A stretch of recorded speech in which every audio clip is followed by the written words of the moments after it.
भूखी चिड़िया की कहानी।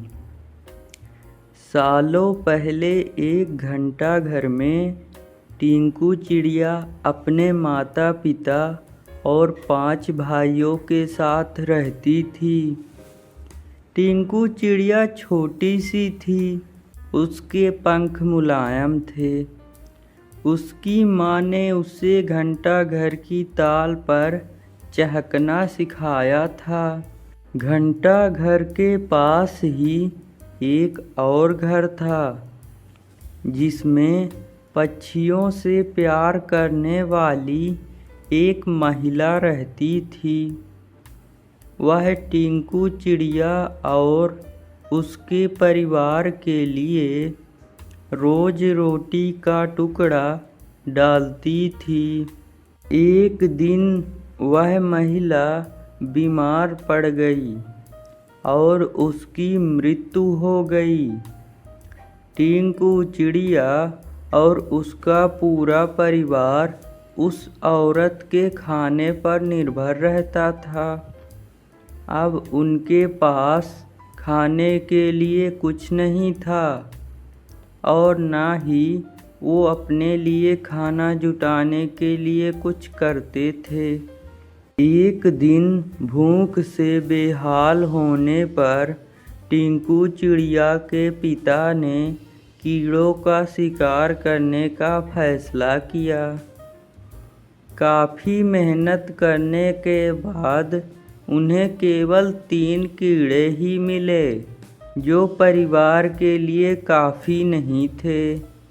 वे 8 लोग थे, इसलिए उन्होंने टिंकू और उसके 2 छोटे भाइयों को खिलाने के लिए कीड़े साइड में रख दिए। इधर खाने की तलाश में भटक रही टिंकू, उसके भाई और उसकी माँ ने एक घर की खिड़की में चोंच मारी ताकि कुछ मिल जाए, लेकिन कुछ नहीं मिला। उल्टा घर के मालिक ने उन पर राख फेंक दी, जिससे तीनों भूरे रंग के हो गए। उधर काफ़ी तलाश करने के बाद टिंकू के पिता को एक ऐसी जगह मिली जहाँ काफ़ी संख्या में कीड़े थे। उनके कई दिनों के खाने का इंतजाम हो चुका था। वह जब खुशी खुशी घर पहुंचा तो वहां कोई नहीं मिला। वह परेशान हो गया। तभी टिंकू चिड़िया, उसका भाई और माँ वापस लौटे तो पिता उन्हें पहचान नहीं पाए और गुस्से में उनको सबको भगा दिया। टिंकू ने पिता को समझाने की काफ़ी कोशिश की।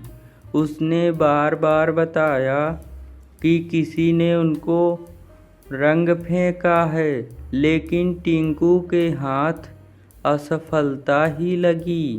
उसकी माँ और भाई भी निराश हो गए, लेकिन टिंकू ने हार नहीं मानी। वह उन्हें लेकर तालाब के पास गई और नहलाकर सबकी राख हटा दी। तीनों अब अपने पुराने रूप में आ गए। अब टिंकू के पिता ने भी उन्हें पहचान लिया और माफ़ी मांगी। अब सब मिलकर खुशी खुशी एक साथ रहने लगे। उनके पास खाने की भी कमी नहीं थी। कहानी से शिक्षा: कभी भी किसी पर पूरी तरह निर्भर नहीं रहना चाहिए। इंसान को खुद मेहनत करके अपनी ज़रूरत की चीज़ों को जुटाना चाहिए।